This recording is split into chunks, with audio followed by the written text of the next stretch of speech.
Well, many can debate the state of Mayor Kevin Faulconer's term so far. He has had successes like the contract extension of Comic-Con and his efforts to decrease homelessness. However, one could argue there are also some downfalls, like the ongoing battle over the convention center expansion and the Soccer City initiative. Here to talk with us now on the successes and failures and the city's report card is KUSI contributor and AM 760 radio host Mark Larson. Mark, thanks for being with us. Sasha did the piece on homelessness. School's out for summer, but not the grading here. We talked about Comic-Con, so those are two pretty good successes to mayors. And in politics, it's all about what have you done for us lately? How did you get into the news cycle? And getting people to pay attention, especially right now this week after a big long holiday weekend is something. So there's the homeless project announced today, which has some good points to it, and hopefully a lot of that works. You have a coming together of groups that don't always come together and play in the same sandbox. That's good.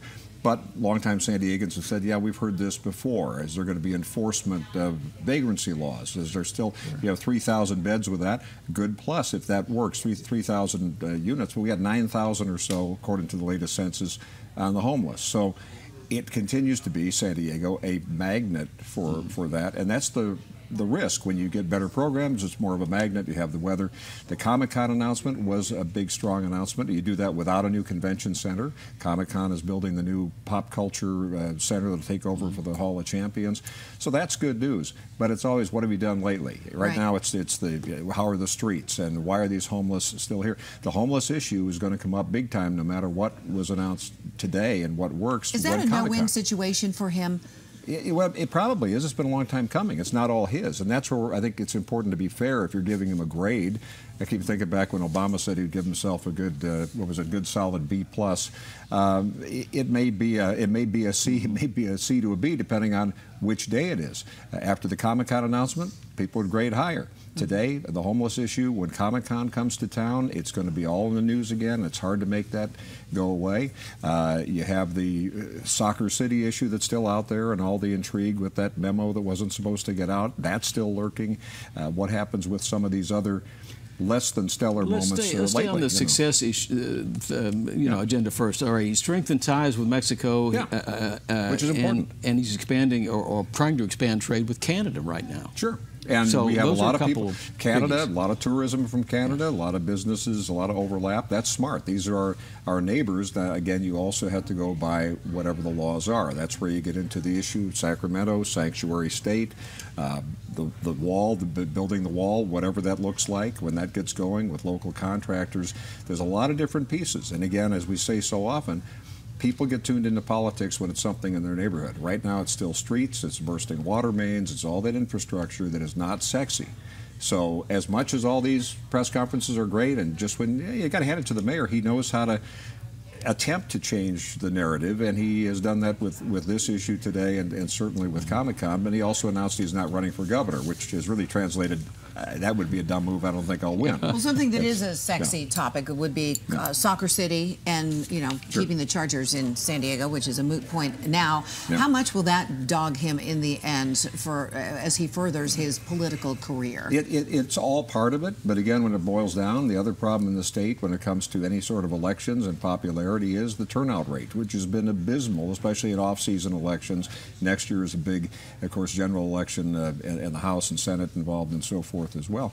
But are people paying that much attention while a lot of things change? We had the Steve Bosch report here a little bit ago about what will happen on the Board of Supervisors. These are things that are too much in political weeds for everyday citizens to pay attention to, but it's important because it's also an urgency for Mayor Faulconer and other leaders when they want to get certain things done in the environment that we've had, because that's going to change. It's going to change at City Hall in terms of who else is in charge. We already have more Democrats in charge there. That's an issue.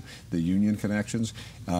It's possible in County Board of Supervisors to see much more of what we've seen in Sacramento, which is a supermajority just getting different things done. So that probably gives a little urgency to a guy like Mayor Faulconer. But don't you think most people, when they hear these stories or read them in the newspaper, wherever they get it, I mean, three things they're going to remember: one, the Chargers left; two, the Soccer City didn't work out, and he tied himself to that one pretty strongly.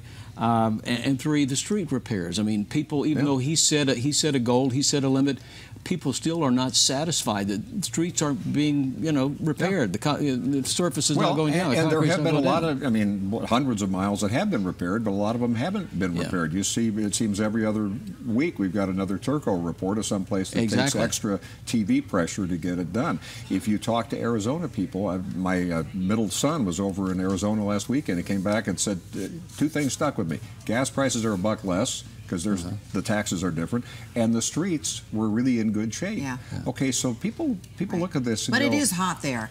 Yes, okay, it so is. That's a trade-off. July. Just for fun, the Republican Party has to be looking at their bench strength.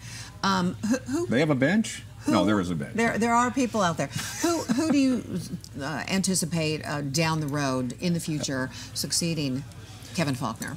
That's a really good question, and there are some good, strong voices on the council now. The question is, can they get elected? There are good people on both sides there. Lori Zapp is good. Chris Kate. There are some people like that. But the question is, we're in a whole new era where what defines Republican? What defines Democrat? Donald Trump has totally changed what appears to be the Republican brand, at least for now. Kevin Faulconer was doing that as a new brand of Republican in California who is most likely to go on to do this governor's race. Now that's not happening, so the times there are changing. But if you have like the election they had just a few months ago in L.A., it was an 18% turnout, you get back to basics, get people tuned in. Extremely unpredictable about what's in the voters' minds. One thing we do know for sure, the registration leans heavy to the Democratic Party in this state, and that's the way the trend is going, and it's only more so in the days and months and years to come. That's where Republicans need messaging before they do anything, because Democrats can grab the emotion right now. They have been. Yeah. Many ways. Mark Larson, always great to see you. Thanks.